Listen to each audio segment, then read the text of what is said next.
Terima kasih pimpinan. Yang saya hormati pimpinan Komisi 5 dan anggota Komisi 5. Yang saya hormati Pak Dirjen Bina Konstruksi.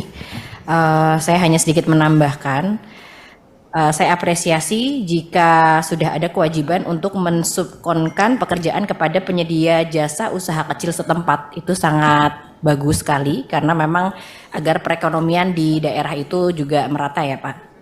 Tapi alangkah baiknya juga memang ada kebijakan yang adil untuk pengusaha-pengusaha kontraktor-kontraktor lokal.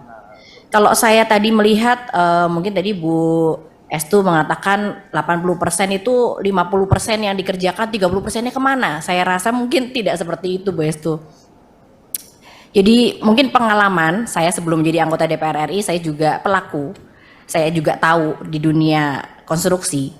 Jadi 80% itu saya rasa kalau kontraktor luar yang mengerjakan itu nggak masuk akal Pak.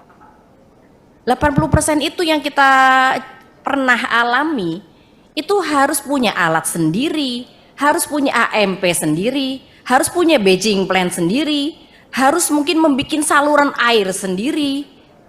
Baru mungkin itu bisa, itu pun hanya untuk bayar karyawan Pak. Hanya untuk menghidupi karyawan-karyawan ini agar tidak di PHK. Jadi kalau misalnya 80% kok yang mengerjakan orang di luar daerah, waduh itu saya sendiri nggak tahu bagaimana cara menghitungnya. Dan apalagi jika memang dibebaskan seperti itu, akhirnya sikut-sikutan Pak. Yang daerah sini akhirnya pindah ke daerah sana menghajar yang daerah sini.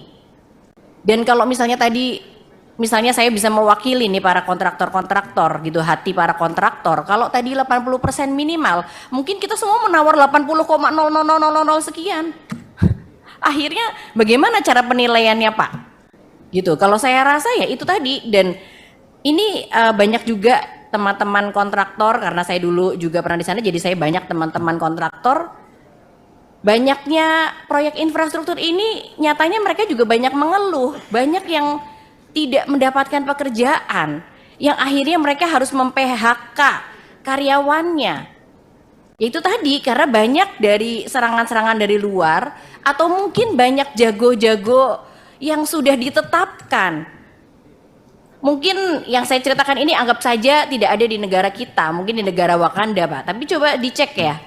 Jadi ada loh cerita yang sampai ke saya, mungkin lelang ulang kok bisa sampai 5 kali gitu. Itu mungkin butuh dicek Pak, kalau ada ya. Sudah ada pemenangnya termurah, diulang kedua kali, diulang ketiga kali, keempat kali, sampai kalah. Nah itu yang dinilai yang seperti apa? Jika memang ada kontraktor luar yang memang kok bisa simsalabim roro jonggrang gitu ya, dengan 80% terus keuntungannya bagus mengerjakan sendiri, saya mungkin mau tanya di mana gitu. Saya yakin misalnya yang menang 80% dari luar, itu pasti menyerahkan juga kepada perusahaan lokal, kepada pengusaha lokal, akhirnya dikerjakan tidak 80%. Itu tadi, jadi kapan kita mau mencapai kualitas yang kita inginkan? Dan misalnya 80% minimal. Nah, dari yang membuat harga, apakah keuntungannya nyampe 50% Pak dari 100%? Saya rasa tidak. Mungkin dulu zaman buyut saya mungkin gitu proyek itu 50% ya Pak ya. Jadi kadang-kadang kontraktor ini kadang-kadang nggak ngitung Pak, mau nawar tuh nggak ngitung. Wah, tawar aja 70%, tawar aja 65%, karena katanya untungnya sampai 50% zaman tahun purba mungkin gitu.